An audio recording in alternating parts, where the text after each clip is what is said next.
वालेकुम। गपशप विद अरूज मलिक के साथ मैं हूं अरूज मलिक। यकीनन आप सब खैरियत से होंगे व्यूअर्स।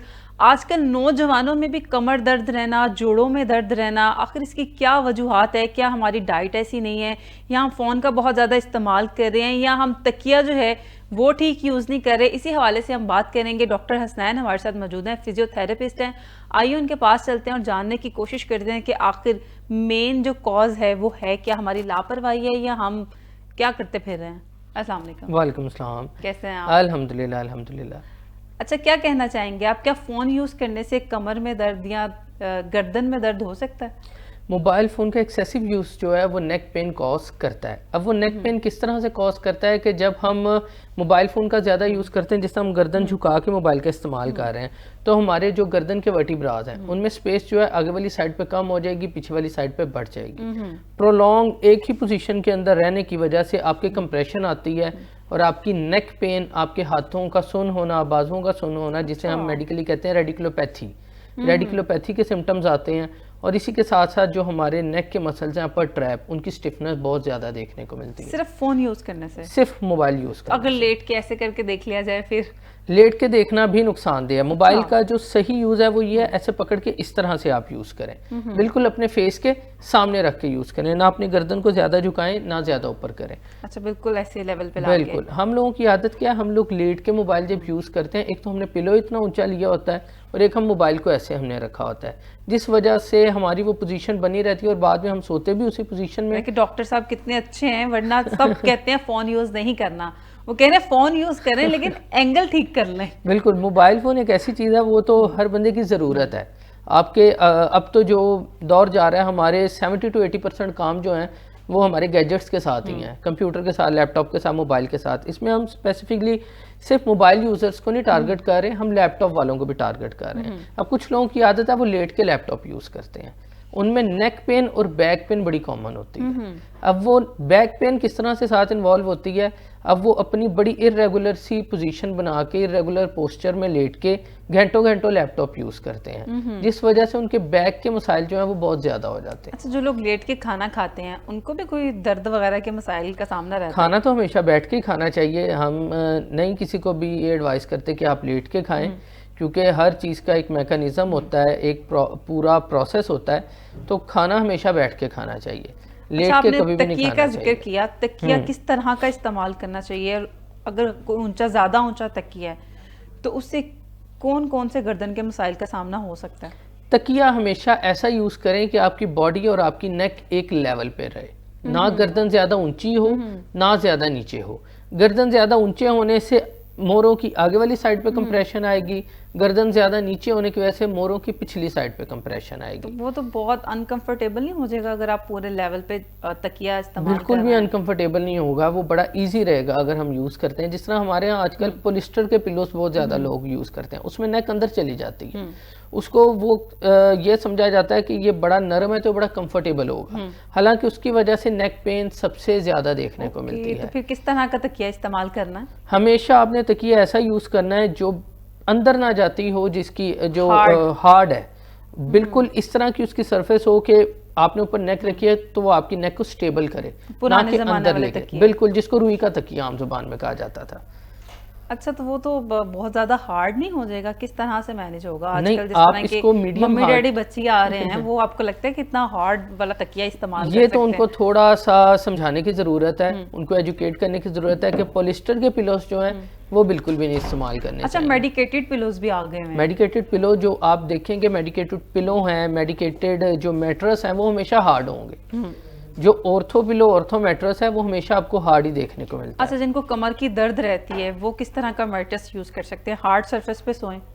उनके लिए बेस्ट है वो सेमी ऑर्थो मैट्रेस यूज़ करें। क्यों? वो ऑर्थो मैट्रेस की तरफ जाएंगे तो उसमें बड़े उन्हें डिस्कम्फर्ट रहेगा, क्यों? उनको आदत नहीं है हार्ड सरफेस पे सोने की, इसलिए वो सेमी ऑर्थो यूज़ करें जो हार्ड भी होगा और साथ उनकी बैक को सपोर्ट भी करेगा। अच्छा, मोहरों के मसले होते क्यों हैं? क्यों ये मसाइल का सामना रहता है? अब अगर नौजवानों को भी देखें तो कमर दर्द की बहुत ज़्यादा कंप्लेन आती हैं कि यंग लड़का है या लड़की है लेकिन कमर दर्द हो रही है। कमर दर्द की मल्टीपल रीजंस हैं। प्रोलॉन्ग सिटिंग, चेयर का प्रॉपरली मैकेनिक्स के अकॉर्डिंग, बायो मैकेनिक्स के अकॉर्डिंग ना होना, हमारी जो बॉडी की पोजीशन होती है, तीसरे नंबर पर इरेगुलर पोस्चर। हमारी रूटीन क्या है, अगर एक बंदा कंप्यूटर यूज़र है वो ऐसे राउंड शोल्डर करके बैठता है, ठीक है, आपको बिल्कुल अपनी पोजीशन नॉर्मल रखनी चाहिए। उसके अलावा मैट्रेस ठीक ना होना। और अगर हम जिम की बात करें तो जिम में एक्सरसाइजेस करना ट्रेनर की ट्रेनिंग के बगैर, या जो आपने केयर करनी है, जिन चीज़ों का ख्याल रखना है एक्सरसाइजेस करते टाइम, उन चीज़ों का ख्याल रखे बगैर जब आप वेट लिफ्ट करेंगे तो उसकी वजह से आपके मोरों में स्पेस कम भी हो सकती है और कंप्रेशन की वजह से शैटिका के सिम्टम्स भी आ सकते हैं। अच्छा, जो लोग ऑनलाइन देख के वीडियोस वगैरह देख के खुद ही अपने डॉक्टर भी बन जाते हैं, अपने ट्रेनर भी खुद ही बन जाते हैं, तो फिर किन किन मसाइल का उन्हें सामना रहता है?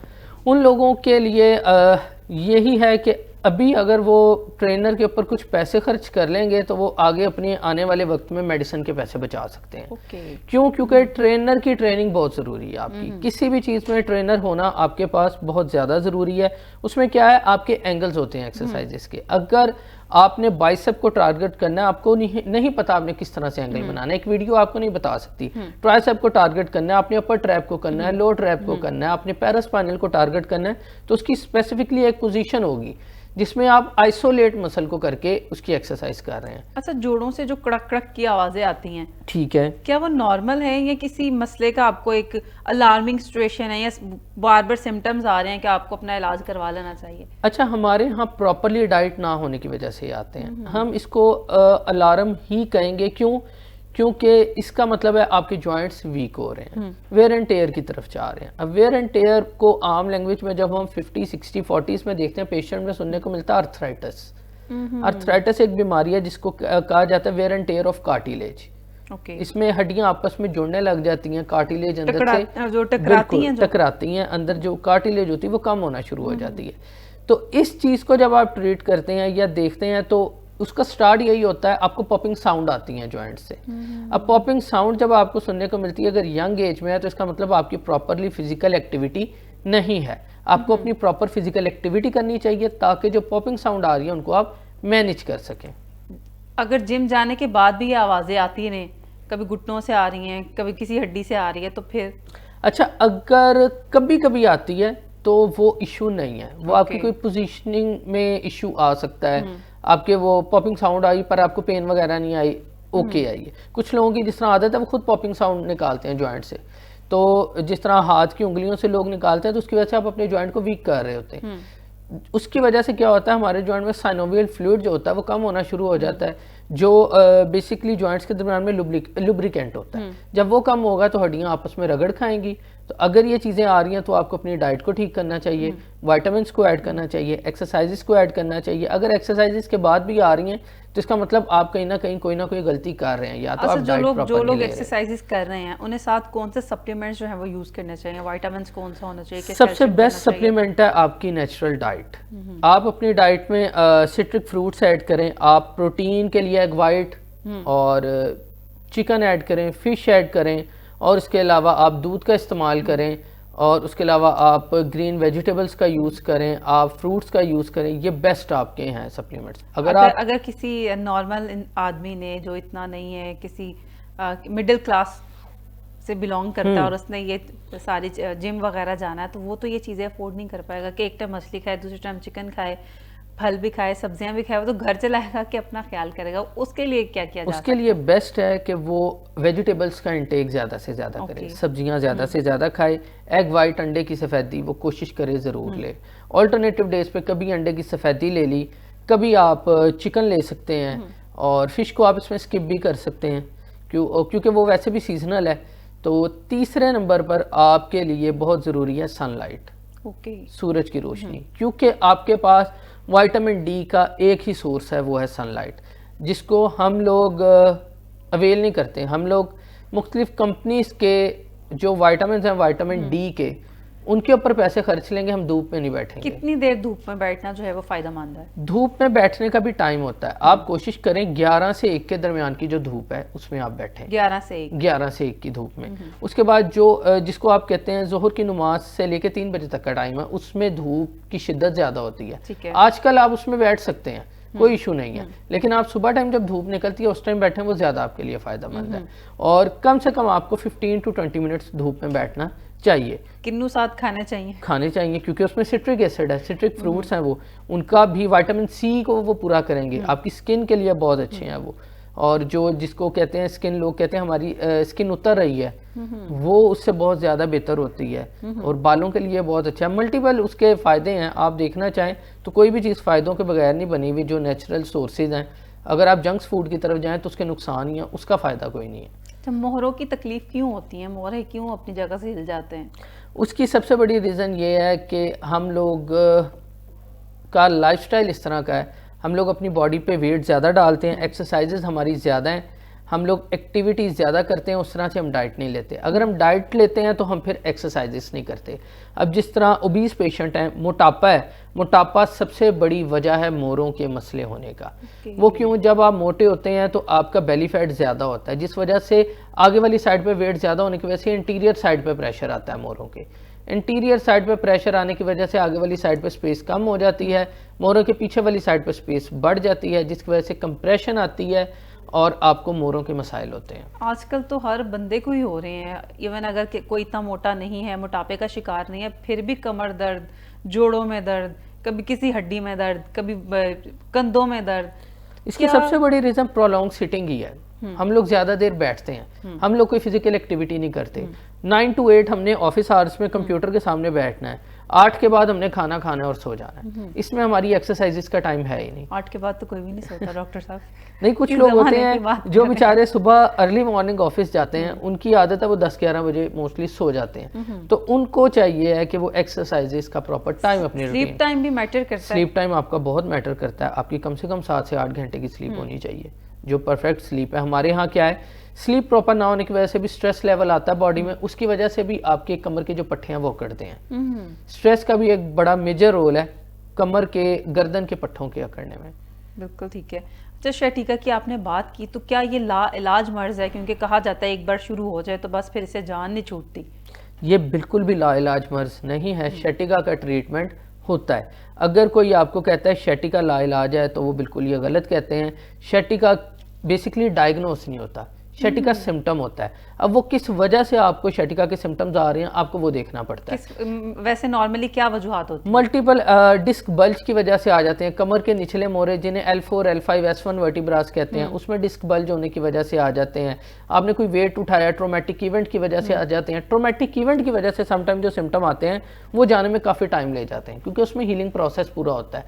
आपका रोड ट्रैफिक एक्सीडेंट हुआ है, कोई भी ऐसा इवेंट हुआ है, जिम में आपने डेड लिफ्ट किया, वेट उठाया है, तो मोरों पे प्रेशर आया या मोरा अपनी जगह से स्लिप हो गया, टूट गया है, इस तरह की मल्टीपल कंडीशंस हैं, तो उसमें टाइम लगता है। जिस तरह अभी कुछ ही टाइम पहले एक यूनिवर्सिटी में एक बच्ची का केस आया था, उसने जब सुसाइड अटेम्प्ट की तो उसके वर्टिब्रास की सर्जरी हुई है। अब इस तरह के केसेस में क्या है, पेशेंट रिकवर होने में टाइम लेता है। अब उसमें रिकवरी में टाइम क्यों लगता है? पेशेंट की रिकवरी बहुत ज़्यादा मैटर करती है। अब जब एक बच्चे की सर्जरी हुई है, एक पेशेंट की सर्जरी हुई है, तो वो प्रॉपरली एक पूरे प्रोसीजर से गुजर के आया है, तो उसको हीलिंग भी उतनी चाहिए।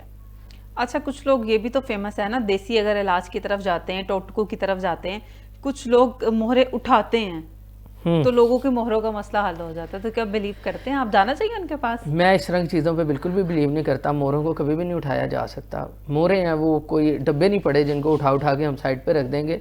मोहरे हमेशा अपनी जगह पे होते हैं। आप कभी भी देखेंगे उनके दरम्यान में जो फ्लूइड है वो आपकी शैटिक नर्व को टच करेगा, जिसकी वजह से आपको सिम्टम आएंगे। मोहरे तभी हिलते हैं जब भी कोई ट्रोमेटिक इवेंट, जिस तरह से मैंने आपको बताया, कोई फॉल की हिस्ट्री, रोड ट्रैफिक एक्सीडेंट की हिस्ट्री, कोई चीज़ हिट कर रही है, उन कंडीशंस में होता है।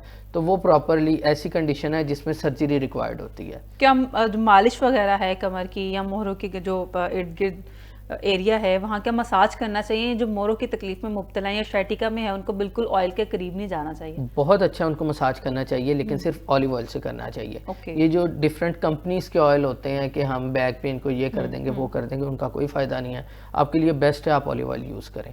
और आपके जो कमर के मोरे हैं, उनकी दोनों साइडों पे मसल्स हैं, जिनको हम कहते हैं पैरास्पाइनल मसल।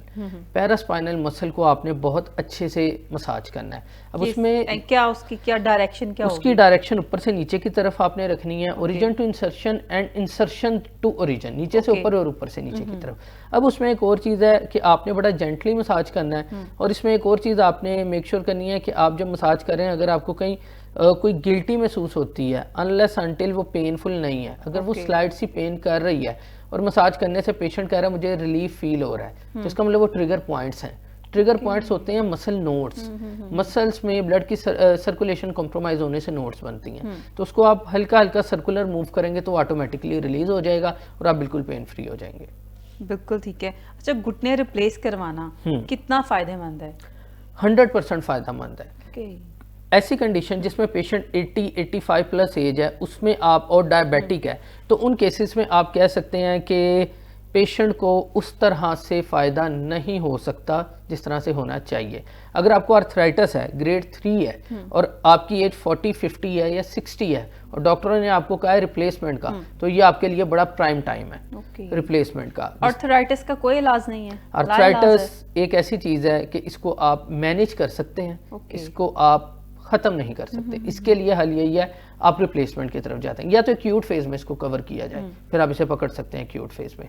अगर आपका ग्रेड 2 ग्रेड 3 है तो उसमें आप इसे रिवर्स नहीं कर सकते। जिस तरह मैं अपनी बात करूं, मेरा मेजर एरिया ऑफ इंटरेस्ट जो है मैं रिप्लेसमेंट्स देखता हूँ, hip replacement, knee replacement. Doctor Mumraiz Naqshband हैं, बड़े अच्छे ऑर्थोपेडिक सर्जन हैं, उनके साथ मैं होता हूँ और हमारा एक ही टारगेट है कि हमने रिप्लेसमेंट के बाद पेशेंट को उसकी जो नॉर्मल लाइफ है उसकी तरफ 24 आवर्स में लेके जाना है। अब हमारे यहाँ क्या किया जाता है, पेशेंट को 24 आवर्स में मोबाइल ही नहीं कई जगह पे किया जाता है। कुछ लोग बताते ही नहीं है फिजियोथेरेपिस्ट कि आपके लिए मोबिलिटी कितनी ज़रूरी है। As per your surgeon advice, आपके सर्जन ने अगर कहा है, क्योंकि अंदर उसने क्या प्रोसीजर किया है वो सर्जन को पता है, वो आपको बताएंगे आपने पेशेंट को इतने टाइम में मोबिलाइज करना है तो आपको वो मोबिलाइज करना चाहिए। 80-90% केसेस में आप पेशेंट को हमेशा मोबिलाइज करते हैं 24 आवर्स में। अच्छा, वैसे एक मैंने, मेरी अजीज़ा ने करवाया था, उनका केस हमने देखा कि उनकी शायद कोई नर्व जो है कहीं दब सी गई थी। पहले उनकी पाँव का जो टो है वो कटा, बिल्कुल काला हो गया था, ब्लड सर्कुलेशन जो है वो बिल्कुल वहाँ पे ख़त्म हो गई थी। फिर आहिस्ता आहिस्ता उनके एक पाँव की पूरी उंगलियाँ जो हैं वो उन्हें रिमूव करनी पड़ी कि वहाँ पे ब्लड सर्कुलेशन जो है वो बिल्कुल भी नहीं थी। क्योंकि ऐसे केसेस भी सामने आते हैं। बिल्कुल इस तरह से, अगर पेशेंट डायबिटिक है और उसके पाँव में कोई चोट लग गई है, जिस तरह कोई तिनका भी अगर उसके पाँव में चुभ गया है तो वो इशू कॉज करेगा। इसको हम कहते हैं, ये एक डिजीज़ आती है जिसे कहा जाता है डायबिटिक फुट अल्सर। ठीक है। इसमें क्या होता है, आपके पाँव में इन्फेक्शन आता है। इसका नी से कोई ताल्लुक नहीं है, लेकिन उन्होंने नी रिप्लेस करवाया था। इसका नी से कोई ताल्लुक नहीं है, ये एक अलग कंडीशन है। ये डायबिटिक पेशेंट में होती है और ये स्टार्ट होती है पाँव से, पाँव को कवर करेगी, फिर ये ऊपर जाते जाते आपके नी को, फिर आपके हिप जॉइंट को। तो जब भी इसकी आपको पता चले पेशेंट का पाँव काला हो रहा है या उसमें इस किस्म के सिम्टम आ रहे हैं, तो आपने एज सून एज अपने डॉक्टर से कंसल्ट करना है। उसमें क्या होता है, जहाँ तक इन्फेक्शन फैला हो वहाँ तक उसे एम्प्यूटेट कर दिया जाता है, काट दिया जाता है। पाँव हो, टांग हो, उसकी एम्प्यूटेशन बड़ी ज़रूरी होती है। अच्छा, कुछ डॉक्टर तो ये भी क्लेम करते हैं कि शुगर के पेशेंट को अगर कोई ज़ख्म हो गया तो हमारे पास आए, हम टांग भी बचा लेंगे, पाँव भी बचा लेंगे। पॉसिबल ही नहीं है कि अगर इस तरह हो सकता है तो ज़रूर उन डॉक्टर्स के पास जाना चाहिए। अल्लाह पाक सबके अज़ाब महफूज रखें, क्योंकि एक ऐसी कंडीशन है इसमें बहुत जल्दी से ये फैलता है और बहुत जल्दी आपको एम्प्यूटेशन की तरफ जाना पड़ता है। हाँ, इसमें 2 कंडीशन होती हैं, आप देखते हैं स्किन इन्वॉल्व है या बोन भी इन्वॉल्व है। अगर से मसल तक हो तो उसको आप डिब्राइड कर देते हैं, मसल को निकाल देते हैं, उतना डिब्राइडमेंट होती है, अदरवाइज उसकी एम्प्यूटेशन होती है, एम्प्यूटेट करके उस लिम्ब को काट दिया जाता है। अच्छा, जो बच्चे ग्रोइंग एज में हैं, 2 से 3 साल की एज है और सोए पड़े एकदम रोना शुरू करते हैं कि टांगों में दर्द हो रही है, तो क्या चीज़, किस चीज़ के ये सिम्टम्स हैं? इस चीज़ के सिम्टम हैं ये कि उन बच्चों की प्रॉपरली डाइट नहीं है और उनकी फिजिकल एक्टिविटीज़ हैं, वो खेलते हैं, जंक फूड की तरफ ज़्यादा हैं, जिस वजह से जो उनकी बॉडी के न्यूट्रिएंट्स हैं वो पूरे नहीं हो रहे। अगर कंप्लेन कर रहे हैं कि सिर्फ एक टांग में ही दर्द हो रही है, जैसे राइट लेग में जो है वो पेन हो रही है, दूसरी बिल्कुल ठीक है, इसमें देखा जाता है बच्चों को खेलने टाइम कोई चोट वगैरह ना लगी हो उस टांग में, कोई इस किस्म की ना एक्टिविटी हुई, अगर उसके मसल भी बहुत हार्ड हुए हैं उस टांग तो इसका मतलब है कि स्टिफनेस है। तो उस बच्चे में बेस्ट है आप उसका मसाज करें ऑलिव ऑयल का, और उसकी स्ट्रेचिंग बहुत ज़रूरी है। लाइट से उसे स्ट्रेचेस दिए जाएँ तो उसके जो इश्यूज़ हैं ऑटोमेटिकली सब रिजॉल्व हो जाएंगे। बिल्कुल ठीक है, बहुत शुक्रिया। डॉक्टर हसनैन हमारे साथ मौजूद थे। हमने कोशिश की है जानने की कि किस तरह से हम अपना लाइफस्टाइल चेंज करेंगे तो हम बहुत सी जो अद्वियात हैं उनसे छुटकारा पा सकते हैं। हमारे साथ रहिएगा, चलते हैं एक ब्रेक की जानिब।